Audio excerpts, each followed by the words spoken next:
दुलाराय बर' फरायसा आफादखौ दिनैनि सान 15 फेब्रुवारि 1967 आव बानेश्वर बसुमतारीखौ आफादगिरि आरो कनकेश्वर नार्जारीखौ गाहाय नेहाथारि महरै लानानै दानाय जादोंमोन। बियो थार बाथ्राखौ बुंनो थाङोबा बे 1967 नि 13 जानुवारियाव जेब्ला बै समनि गाहाय मन्त्रि भारतनि इन्दिरा गान्धीआ आसामखौ गोदानै दाफिनगोन होननानै जेब्ला फोसावो बै समावनो जोंनि बर' फरायसाफ्रा एसे सांग्रां जाबोयो।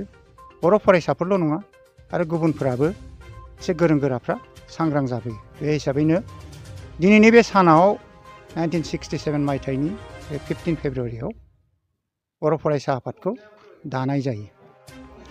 बे बुब्लिखौ गोसोखांनायनि थांखिजों दिनैनि बे कार्बि आंलंआवबो कार्बि आंलं बर' फरायसा आफादा दिनै बेखौ फालिदों लांहिन मानिकपुराव। थारैनो गोजोनथाव बाथ्रा आरो बेजों लोब्बा लाखिनानै आंखौ गोजोन थासारिनि थाखाय मुलुगनि जोंनि हादरनि हादरसानि जिल्लानि ओमफ्राय जोंनि बे बर'फोरनि गेजेराव जाहाथे गोजोन थासारि फैयो बेखौ नोजोर लाखिनानैनो फारौ गुफुर फारौ बिरहोनाय जायो। बे थारैनो जोबोद गोजोनथाव बाथ्रा। बर' फरायसा आफादखौ दानायनि उनावनो 27 फेब्रुवारि खालि बे 1967 निनो 27 फेब्रुवारि खालि PTCA खौ दानाय जायो आरो PTCA गावसोरखौ बै PTCA दानायनि उनावनो 1967 निनो 20 मे खालि अर्थात 20 मे खालि बै समनि भारतनि प्रेसिडेन्ट एबा हायुंगिरि डक्टर जाकिर हुसेननो माबा होनाय जायो, गोसोखां बिलाइ होनाय जायो जाहाथे मोनसे अट'नमास रिजन दाबिनानै बै गोसोखां बिलाइखौ होनाय जायो। आरो बे गोसोखां बिलाइ होनायनि उनावनो बा होनायखौ दुलाराय बर' फरायसा आफाद एबा गोदानै दानाय दुलाराय बर' फरायसा आफादाबो मदद होयो। बे हिसाबैनो मदद होलाङो। नाथाय उनाव जेब्ला 1979 आव PTCA बे दाबिखौ माने माबाफिनो मा होनो गावसिनि अट'नमास रिजनखौ दाबि खालामफिनो होमबा आबसुआ एसे खुद्रियो। मानोना बिसोरो 1973 आव उदयासल होननाय मोनसे इउनियन टेरिटरि दाबि खालामदोंमोन। दा बे दाबिखौ द्राफ्ट गारनानै 1979 आव आरो अट'नमास रिजनखौनो बिफिनो। बेखौ गाज्रि मोननानै खुद्रिनानै आबसुआ माने बे सापर्टखौ बोखांनानै लायो। जोंनि कार्बि आंलंआव 1970 मायथाइनि 19 मार्च खालि बर' फरायसा आफादनि जोनोम जादोंमोन आरो बे जोनोम जानायनि उननिफ्रायनो दुलाराय बर' फरायसा आफादजों माने 1972 आव जानाय बरपेटा रडआव जा गिबि जथुम्मा जादोंमोन बर' फरायसा आफादनि, बेवहाय माने माबाया मा होनो कार्बि आंलं जिल्ला बर' फरायसा आफादा बेयाव बाहागो लाहैदों। दा बेवहाय जों थांदों आरो बाहागो लानानै बेवहायनो जोंनि कार्बि आंलं नङा, बै समाव मिकिर हिल्समोन। मिकिर हिल्सनिफ्रायबो गिरेन्द्र ब्रह्म दैमारिखौ लेङाइ आफादगिरि ओमफ्राय थावजेन्द्र बसुमतारीखौ गेलेमु आयदानि नेहाथारि महरै लादोंमोन।